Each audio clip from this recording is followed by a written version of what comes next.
যে গাছে যত বেশি ফল হয় সেই গাছ তত বেশি নত হতে থাকে, তত বেশি নুয়ে পড়ে। ঠিক তেমনি যে মানুষ যত বেশি ভালো দেখবেন তার নত হওয়া ক্ষমতা কি নত হওয়ার শক্তি তত বেশি। আর যে মানুষ বেশি অহংকারী, যার মধ্যে খারাপ গুণ রয়েছে, তার মধ্যে নত স্বভাবটা থাকে না। তাদের কথায় কেমন যেন একটা উগ্রতা থাকে, তাদের কথায় কেমন যেন যেন একটা অহংকার ভাব থাকে। বিনম্র হওয়া, নত হওয়া, এই জিনিসগুলো তারা জানে না, বোঝে না, বললেও তারা শোনে না। এই যে বললাম, একটা উদাহরণ দিলাম, দেখবেন অনেক লতানো গাছ বিশেষ করে দেখবেন যদি ফল প্রচুর ধরে দেখবেন নুয়ে পড়ে। তার মানে এই নয় যে সে গাছ মূল্যহীন, আরও বেশি ভ্যালুয়েবল, আরও বেশি মূল্যবান। ভুল বলছি কিছু?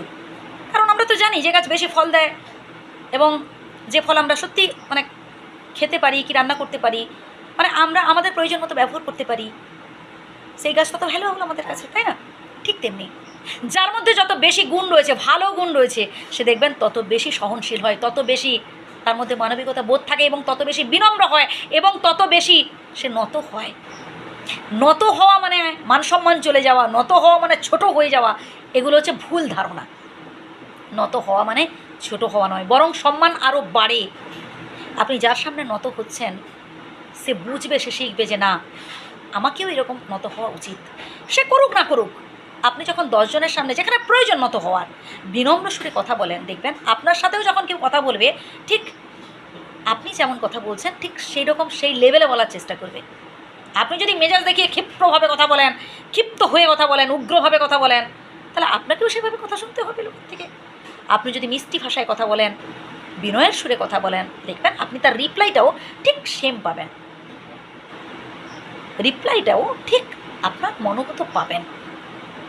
তবে এই ক্ষেত্রে একটা কথা বলবো, কেউ আপনার সাথে খারাপ ব্যবহার করতেই পারে।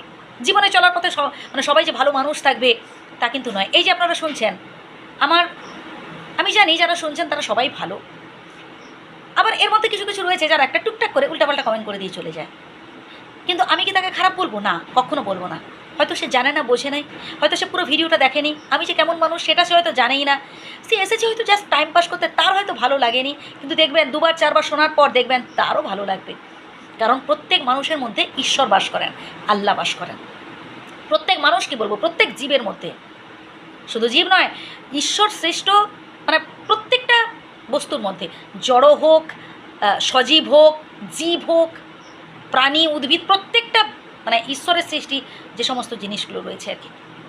এই যে দেওয়াল, এই যে দরজা, এখানেও ঈশ্বর আছেন, বুঝলেন? বিশ্বাসে মিলাই বস্তু, তর্কে বহুদূর। ভালো থাকবেন সবাই।